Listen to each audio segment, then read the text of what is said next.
His Excellency David Hurley, Governor General of Australia, and First Lady Linda Hurley, Their Excellencies, Special Envoys, and Heads of Delegations, His Excellency, Most Reverend Charles John Brown, and the esteemed members of the Diplomatic Corps, Vice President Sara Duterte, President Fidel Ramos, President Joseph Ejercito Estrada, President Gloria Macapagal Arroyo, Senate President Vicente Soto III, and the honorable members of the Philippine Senate, House Speaker Lord Alan J. Velasco, and the honorable members of the House of Representatives, Chief Justice Alexander Gesmundo, and the honorable justices of the Supreme Court, of course, First Lady Lisa Araneta, and my children, Alexander, Sandro, Simon, and Vincent.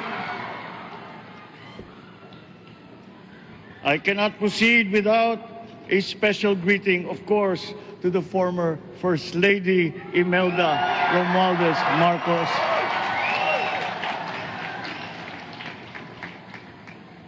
Other distinguished guests, ladies and gentlemen, my friends, ang aking minamahal na mga kababayan,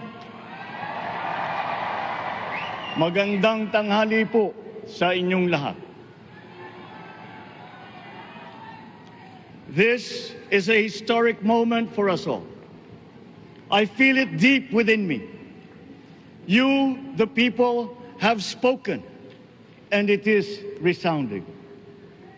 When my call for unity started to resonate with you, it did so because it echoed your yearnings, mirrored your sentiments, and expressed your hopes for family, for country, and for a better future.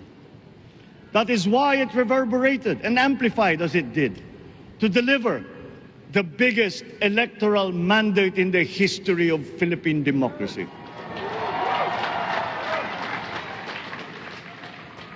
By your vote, you rejected the politics of division. I offended none of my rivals in this campaign.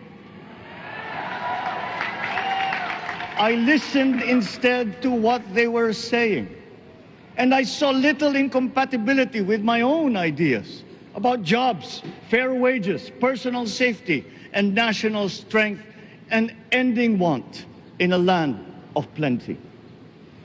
I believe that if we but focus on the work at hand and the work that will come to hand, we will go very far under my watch.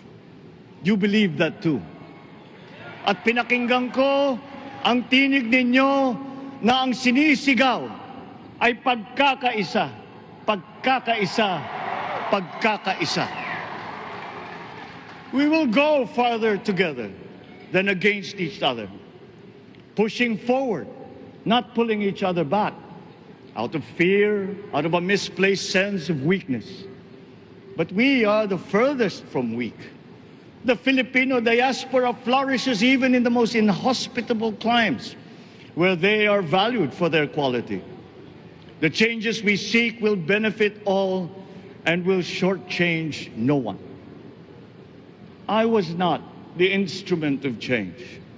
You were that. You made it happen. I am now. You picked me to be your servant, to enable changes to benefit all. I fully understand the gravity of the responsibility that you've put on my shoulders. I do not take it lightly, but I am ready for the task. I will need your help. I want to rely on it.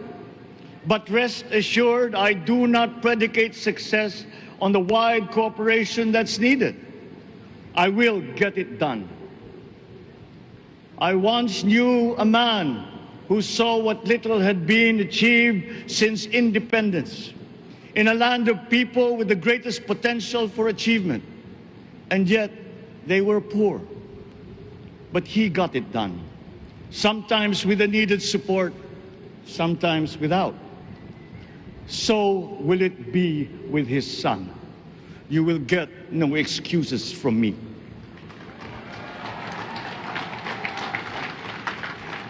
I am here not to talk about the past. I am here to tell you about our future.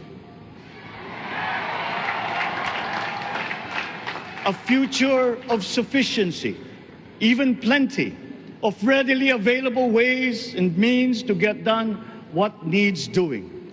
By you, by me. We do not look back, but ahead. Up the road that we must take to a place better than the one we lost in the pandemic. Gains made and lost, opportunities missed, well-laid plans superseded by the pandemic. Indeed, ours was the fastest growing economy in ASEAN by ways now outdated. We shall be again by a radical change in the way the world must now work to recover what we have lost in that fire and move on from there. We face prospects of the spread of the war abroad, of which we are totally blameless. We seek friendship with all. But countries like ours will bear the brunt of it. And if the great powers draw the wrong lessons from the ongoing tragedy in Ukraine, the same dark prospect of conflict will spread to our part of the world. Yet, there is more out there. Like going forward by new ways of doing that the pandemic forces to adopt. A stronger resilience, quicker adaptability. They are our best prevention. They are our best protection. Quiet reflection in a rough and tumble campaign of a breadth and intensity never experienced revealed some of them, such as a willingness to listen despite the noise, the hesitation to quarrel over differences, and to never, ever give up hope of reconciliation. These gave me the peace to ponder deeper. There are hints of a road not taken that could get us out of here quicker, to something better, something less fragile. There is also what you, the people, did to cope. But this time empowered by new techniques and more resources. You got by, getting some of what you needed with a massive government help. And for this, I thank my predecessor for the courage of his hard decisions. But there is a way to put more means and choices in your hands. I trust the Filipino. Imagine how much more you'd achieve if government backstops instead of dictating your decisions. Always there to pick you up when you fall, giving what you need to get past a problem. Imagine if it invested in your self-empowerment to bring it closer to taking on whatever challenges come. Imagine a country that, in almost every sense, is you. Now imagine what you and government can achieve together. We did it in the pandemic. We will do it again. But again, I will not predicate my promise to you on your cooperation. You have your own lives to live, your work to do, and there too I will help. Government will get as much done alone without requiring more from you. That is what government and public officials are for. No excuses, just deliver. It was like that once upon a time.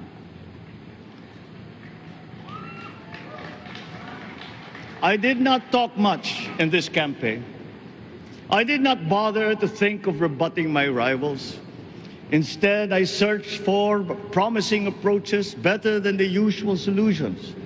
I listened to you. I did not lecture you who has the biggest stake in our success. And the forthcoming State of the Nation will tell you exactly how we shall get this done. In this fresh chapter of our history, I extend my hand to all Filipinos. Come, let us put our shoulders to the wheel and give that wheel a faster turn to repair and to rebuild and to address challenges in new ways, to provide what all Filipinos need, to be all that we can. We are here to repair a house divided, to make it whole, and to stand strong again in the bayanihan way, expressive of our nature as Filipinos. We shall seek, not scorn, dialogue. Listen respectfully to contrary views. Be open to suggestions coming from hard thinking and unsparing judgment. But always from us, Filipinos. We can trust no one else when it comes to what is best for us. Past history has often proven that. Solutions from outside divided us. None deepened our understanding. They were always at our expense. Never forget, we are Filipinos. One nation, one republic, indivisible. We resisted and never failed to defeat foreign attempts to break up our country in my father's watch. His strongest critics have conceded that. So let us all be part of the solution that we choose. In that lies the power to get it done. Always be open to differing views, but ever united in our chosen goal. Never hesitating to change it, should it prove wanting. That is how agile, resilient republics are made. Our future we decide today. Yesterday cannot make that decision anymore, nor can tomorrow delay it. The sooner we start, the surer and quicker the prospect of achieving our future. These are troubling times. What's happening to others can happen to us, but it will not. We see what's happening. We are witness to how it is being stopped, and we have seen the glory that crowns struggle against all odds. Giving up is not an option. We've been through times of bitter division, but united, we came through to this when it shall begin again, but better. The campaigns I've run have taken me here where I stand today. I listened to you, and this is what I have heard. We all want peace in our land. You and your children want a good chance at a better life in a safer, more prosperous country. All that is within reach of a hard-working, warm, and giving race. Your dreams are mine. Pangarap nyo ay pangarap ko. How can we make them come true? How can we do it together? But I will take it as far as anyone with the same faith and commitment can, as if it depended entirely on himself. Sa pangarap na maging mapayapa ang ating bansa, ang pangarap nyo ay pangarap ko. Sa pangarap na maging maunlad ang ating bansa, ang pangarap nyo ay pangarap ko. At sa pangarap na maging mas masinang ang kinabukasan natin at ng ating mga anak, ang pangarap nyo ay pangarap ko. We are presently drawing up a comprehensive, all-inclusive plan for economic transformation. We will build back better by doing things in the light of the experiences that we have had, both good and bad. It doesn't matter. No looking back in anger or nostalgia. In the road ahead, the immediate months will be rough, but I will walk that road with you. The pandemic ravaged bigger economies than ours. The virus is not the only thing to blame. What had been well built was torn down. we will build it back better. The role of agriculture cries for the urgent attention that its neglect and misdirection now demands. Food self-sufficiency has been the key promise of every administration. None but one delivered. There were inherent defects in the old ways and in recent ways too. The trade policy of competitive advantage made the case that when it comes to food sufficiency, a country should not produce but import what other countries make more of and sell cheapest. Then came Ukraine. The most vulnerable when it comes to food are the countries furthest away from the conflict, those bearing no blame for provoking it. Yet they face the biggest risk of starvation. If financial aid is poured into them, though it never is, there is nothing to buy. Food is not just a trade commodity. Without it, people weaken and die. Societies come apart. It is more than a livelihood. It is an existential imperative and a moral one. An agriculture damaged and diminished by unfair competition will have a harder time or will have no prospects at all of recovering. Food sufficiency must get the preferential treatment the richest free trade countries always gave their agricultural sectors. Their policy boils down to don't do as we do. Do what we tell you to. I am giving that policy the most serious thought if it doesn't change or make more allowances for emergencies with long-term effects. There is a parallel problem in our energy supply. Sufficient fossil fuel-free technology for whole economies has yet to be invented. And it is not seriously tried by rich countries. Again, consider the response of the richest countries to the war in Ukraine. But surely, a free world awash with oil can assure supplies. Or we will find a way. We are not far from oil and gas reserves that have already been developed. What we teach in our schools, the materials used must be rethought. I am not talking about history. I am talking about the basics, the sciences, sharpening theoretical aptitude and imparting vocational skills, such as in the German example, alongside the national language with equal emphasis and facility in a global language, which we had and lost. Let us give OFWs all the advantages we can for them to survive and to thrive. Our teachers from elementary up are heroes fighting ignorance with poor paper weapons. We are condemning the future of our race to menial occupations abroad. Then they are exploited by traffickers. Once we had an education system that prepared coming generations for more and better jobs. There is hope for a comeback. Vice President and soon-to-be Secretary of Education, Sara Duterte Carpio, will fit that mission to a T.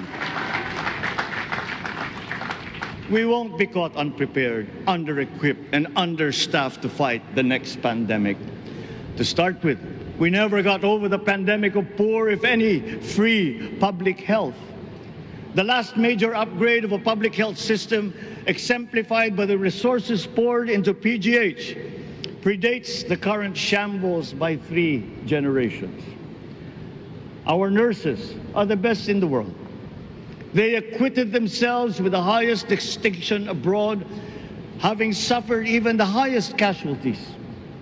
With the same exemplary dedication at home, they just got by. They are out there because we cannot pay them for the same risk and workload that we have back here. There will be changes starting tomorrow.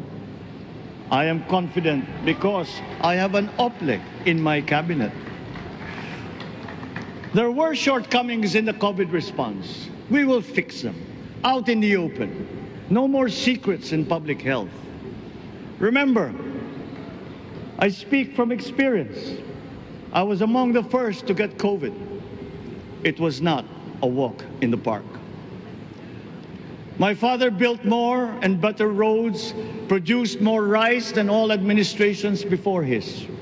President Rodrigo Roa Duterte built more and better than all the administrations succeeding my father's.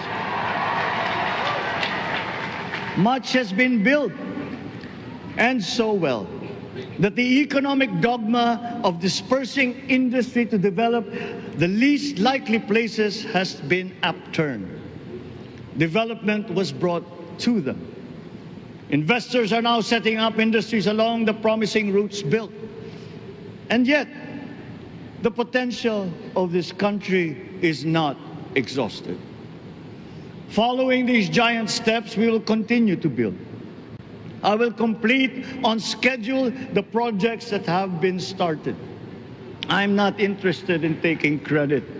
I want to build on success that's already happening.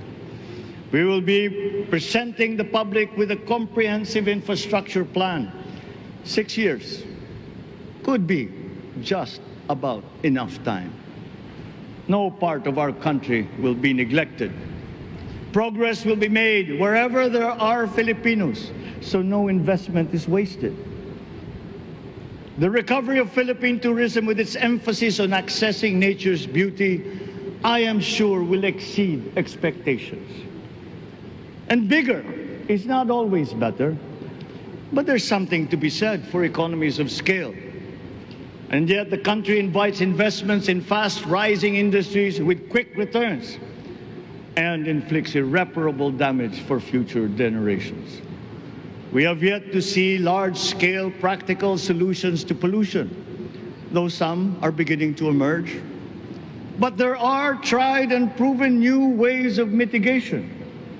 Blades have been turning over the sand dunes of Ilocos Norte, harnessing a power all around, but unseen, long before this day. I built them. The rich world talks a great deal, but does a lot less about it than those with much less, but who suffer more death and destruction from climate change and lack of adaptation. We will look to our partners and friends to help the Philippines, who, despite having a very small carbon footprint, is at the highest risk. First, spare victims, then help them recover, and move on to lessen the harmful impact of climate change. We too have our part to play. We are the third biggest plastics polluter in the world, but we won't shirk from that responsibility. We will clean up. You will not be disappointed, so do not be afraid. With every difficult decision that I must make, I will keep foremost in my heart and in my mind the debt of gratitude I owe you for the honor and responsibility that you have conferred on me. Whatever is in a person to make changes for the better of others, I lay before you now in my commitment. I will try to spare you. You have your other responsibilities to carry. But I will not spare myself from shedding the last bead of sweat or giving the last ounce of courage and sacrifice.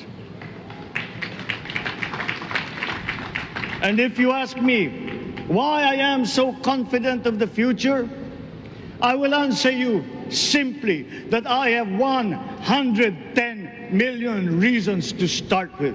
Such is my faith in the Filipino.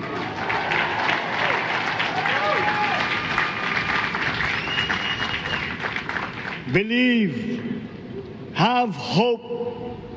The sun also rises like it did today and as it will tomorrow.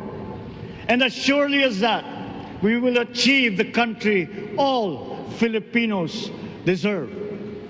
God bless the Philippines. God bless our work. Maraming salamat po sa inyong lahat.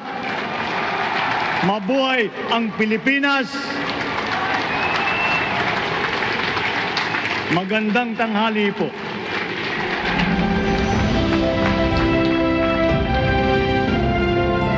Excellencies, ladies and gentlemen, the President of the Republic of the Philippines, President Ferdinand Romualdez Marcos Jr.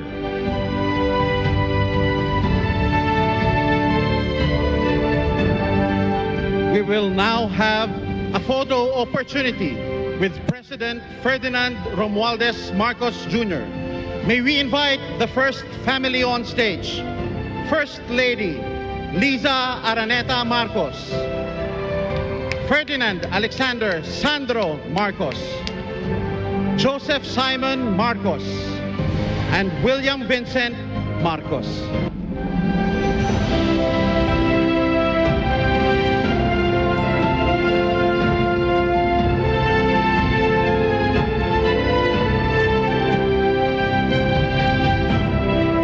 May we now request Vice President Sara Duterte to join the first family.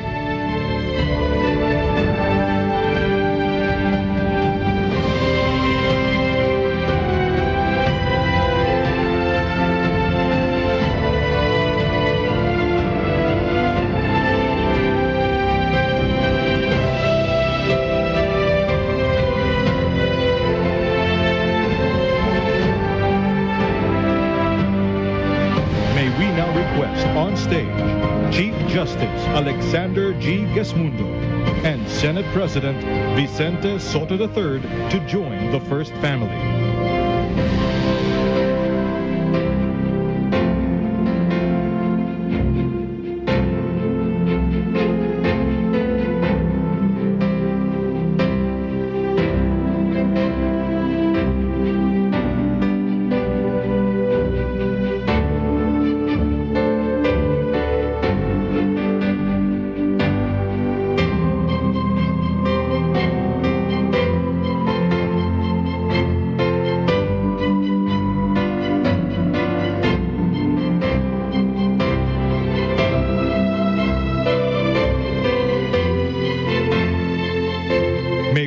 Request Madam Imelda R. Marcos, Senator Amy Marcos, and Ms. Irene Marcos Araneta to join the first family.